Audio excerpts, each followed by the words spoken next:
this is Nicole Rose. Welcome if you're new here, and welcome back if you are not.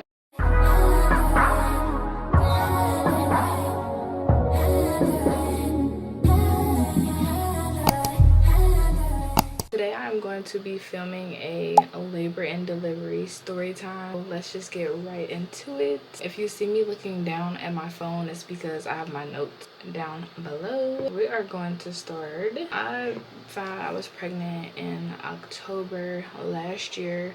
Around this time, I was living in Florida when I found out I was pregnant, and I really was not comfortable with giving birth down here, so we decided to move to Ohio, where I am from originally, and I live in Jacksonville, Florida. That's just where I live at. I'm from Ohio though. We moved back to my hometown, but before we even made the move, I had called my midwife and tried to see if I can get seen with her, because she's the only person that delivers all my babies, literally. Like, she delivered my daughter, she delivered my son, and then she just delivered my son that I just had. So I called and I was able to like switch OBs super late in my pregnancy. I was 36 weeks when I was able to be transferred from the OB down here to the OB up north. I knew that my midwife was going to be out of town for vacation my 38th week, so I decided to get a membrane sweep at 37 weeks, trying to like basically kickstart my labor before she went out of town, because I knew that I really only wanted her to deliver my baby. They have another midwife, but I've never met her before, so I wanted to go with who I was comfortable with. I got a membrane sweep, and that night I couldn't sleep, and I was spotting, and I was cramping, and I was having contractions and everything. So I thought it was go time. I thought it was time for me to push this baby out. I'm like, okay, finally. Friday when I got the membrane sweep, and I was like, okay, Saturday and Sunday come on, because she was going on vacation on Monday. So I was like, come on, like, what is going on? Because I was trying to either have the baby before she left, or was trying to thug it out until after she came back. I think I skipped my 38-week appointment, because my 38-week appointment would have to been me and the other midwife, but I don't know the other midwife, and my midwife already know how I am about meeting other people, and everybody, like, having a certain person and down there. She already knew I was like, but she wanted me to meet her just in case, because she was going on vacation. That's why I had to meet her. But with the appointment that I needed to meet her that was scheduled, she ended up not being able to show because she ended up getting sick. I ended up getting my midwife again, so it played out perfectly. Sorry that she was sick though. A week ended up passing when I was supposed to meet the other girl, and I basically, like, it was like nothing happened. I was still losing my mucus plug every day though. Like, that was like a everyday thing.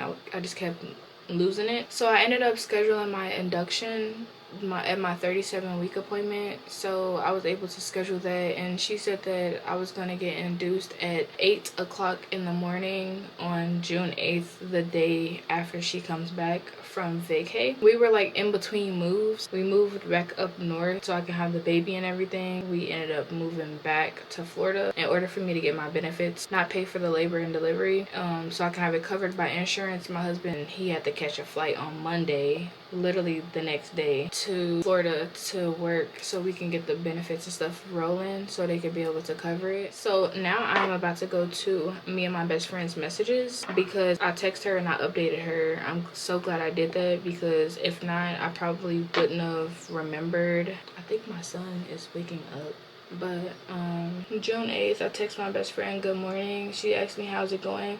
So let me go back to my photos, because I made it to the hospital and they started getting the ball rolling at around 8:15. I had my hospital gown on. I was bouncing on the ball at 9:46. I'm gonna show that too. I was bouncing on the ball.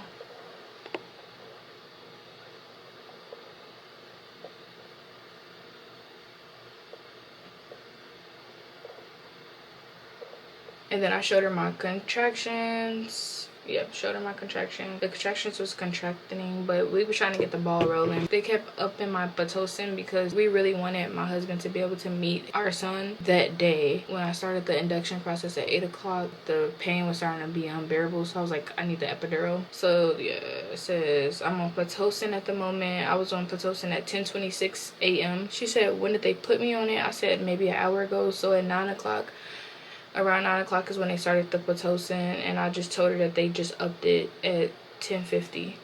And then I showed her my contractions, and she said I give 5/6 p.m. is when I'm gonna have him. I said we will see.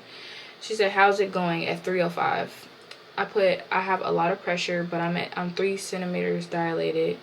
So when I first originally made it to the hospital, I was only 1 centimeter dilated, but I progressed from 1 centimeter to 3 centimeters. I did not have a Foley ball. I didn't do any of that. I just bounced on a ball, sat on the toilet at the dilation station. What else did I do? I had to keep going to the bathroom. The pain was just like, ugh. It was real, like, further down. I was just having a lot of pain. 3:05, I told her I'm 3 centimeters dilated. And I said, I'm about to get the epidural because I feel so much pressure. And then she said, did they check you when they came in? So when she asked me did they check, it's like a cervical check, and then I'll put what a cervical check is on the screen. Yeah, when I got there, they checked me and I was 1 centimeter, and now at 3, I was 3 centimeters. She said, okay, good, moving along. And I said, I'm getting epidural so I could be able to get some rest. I said, my contractions knocking the wind out of me. Each one I have, I just felt my energy just getting lower and lower. Hold on. 5 minutes later.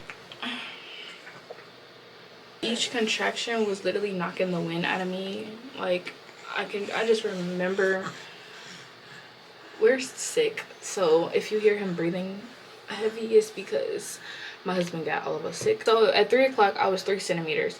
She said, okay, good, get some good rest. And I don't even think I was able to really necessarily go to sleep. I probably slept for about 20 minutes, 20, 30 minutes, because I had family members, like, you know, coming in and out, you know, just being there with me and everything. After that, mind you, I kid y'all not, at 4 o'clock, I text her and I said, I'm 6 centimeters dilated and my water broke.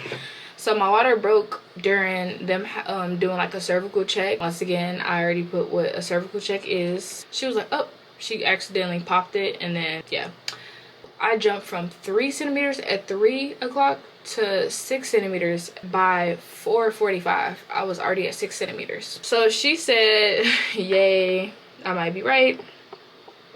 I text her again an hour later. Mind you, I just text her at 4:46 p.m. telling her that I'm 6 centimeters dilated. At 5:50, I text her I'm 9.5 centimeters dilated. And I put a smiley face. So I'm 9.5 centimeters dilated. And she said, he here at 6:13. And I said, I text her back at 6:26. I just had him at like 6:25, I think, that he was here. That's it. Yeah, here he comes. Good. Come on, Nick. Give a breath. Small push. Just a little baby one, okay? Good job. Here he comes. Good. Good job. Big breath. There you go. Look at all of that hair. So much hair. Let's hand this on the phone. Yeah. More push.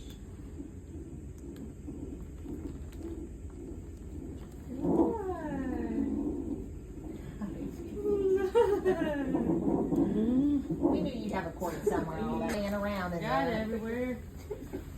Hi, baby. But I'm like, I progressed so fast. Like, it was ridiculous how fast I had progressed. Like, I progressed literally 3 centimeters each hour. Mind you, I got induced at 8 o'clock in the morning. I had him at 6:26 p.m. And afterward, like, I didn't even tear. I didn't tear. This is the second time I gave birth and didn't tear. Like, the recovery process was very smooth, and I am breastfeeding him and everything. Y'all, I kid y'all not, everything was going good. So I ended up getting discharged the next day. at around 8 o'clock p.m. But by that time my husband was back in Florida, so my sister was there with me and she went home with us and everything. My 2 other kiddos were at their Nana and Papa house. The first night back home it was just me and him. It wasn't that bad though. I thought it was gonna be worse with me, it just being me, because my husband wasn't there. He was in Florida. It was tough a little bit because I was so sleepy and it was just me, but I did it. He just turned 4 months. I'm about to show you guys. He's sleepy. Say hi, Boogie Doogie. Say hi, Dinka Booty. Say hi, Dinka Booty. Dinka Booty. Dinka Booty. Dinka Booty, Booty, Booty. He's very huge. I had an amazing group of women surrounding me during this go round. All of my births were very calm, but this one by far was like the best. He was 6 pounds 14 ounces, so that's the biggest baby I've ever had. I knew he was gonna be bigger though, because I went from like 160 to like 200. I was knocking at 200's door. Are you serious? I was 200 pounds and I'm still fighting to get the weight off of my stomach. It was worth it. He's so cute. Ain't that white? Ain't that white? Do woo woo woo woo woo do woo do woo do woo do woo do.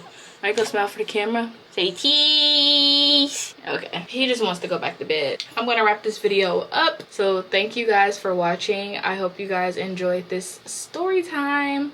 Make sure to like, comment, subscribe, and if y'all want another labor and delivery story time on like my other 2 births, then leave a comment and I would be happy to share because they were really great experiences. Don't forget to turn on post notifications so you can get notified every time I post a new video, and I'll see you guys in the next one. Bye.